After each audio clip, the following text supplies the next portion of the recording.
Bienvenue à toutes et à tous dans ce nouvel épisode du Fauteuil Rouge. Laissez-moi tout d'abord vous souhaiter une excellente nouvelle année. J'espère que vous avez passé de bonnes fêtes et que vous vous portez bien. Ici, on est prêt à vous présenter encore plus de films cultes, classiques, mais surtout vous partager tous nos coups de cœur cinématographiques. Alors une nouvelle fois, faites comme moi, installez-vous confortablement, mettez-vous à l'aise. On est parti. Alors cette semaine, je vous ramène un bijou puisque je vais vous parler du film Meurtre à Alcatraz, titre original Murder in the First.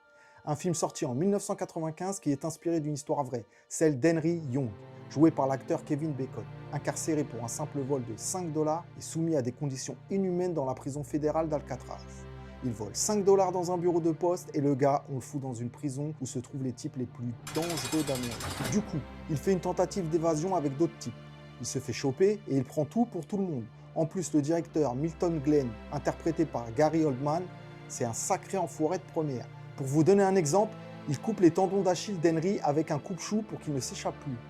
À ce moment-là du film, déjà, tu veux qu'on t'enferme avec ce foutu directeur pour faire un 1v1 en MMA avec morsure à la gorge et arrachage de cheveux autorisé, et c'est que le début. Alors en parallèle, il y a le jeune avocat James Stanfield, incarné par Christian Slater, qui va hériter du dossier. On lui donne cette affaire en se disant que de toute façon c'est plié d'avance. Mais l'avocat est tenace. Ça reste un dossier très compliqué vu que c'est une affaire qui est liée à la politique. Il y a un arrière-fond de corruption, ce qui va souvent de pair. Faut dire qu'à cette époque, Alcatraz s'est un peu présenté comme une solution ultime au banditisme grandissant. Donc les mauvais échos faisant mauvaise presse, effectivement tentative d'évasion, ça la fout mal. Le directeur pète un câble et il met Henry Young en isolement à poil dans le froid, dans une espèce de cellule sous la prison. À l'origine, t'es censé y rester une semaine dans ce mitard miteux.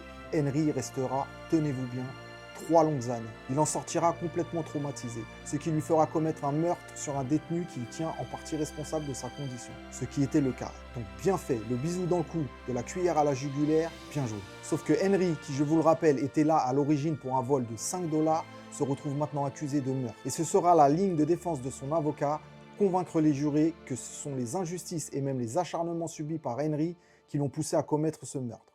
Pour ma part, c'est un film qui m'a profondément marqué et qui a joué un rôle dans mon dégoût pour l'injustice. Au même titre que des affaires françaises que je n'oublierai jamais, comme l'affaire Omar Haddad ainsi que l'affaire Patrick Dills, les accusés à tort d'Outreau et bien d'autres. Je leur dédie entièrement cette chronique ainsi qu'à toutes les personnes injustement privées de leur liberté et à qui on a détruit la vie. Voilà, j'espère que ce nouvel épisode du Fauteuil Rouge vous a plu. N'oubliez pas un petit like, un commentaire, un partage à vos amis, ça nous donnera de la force pour développer la chaîne.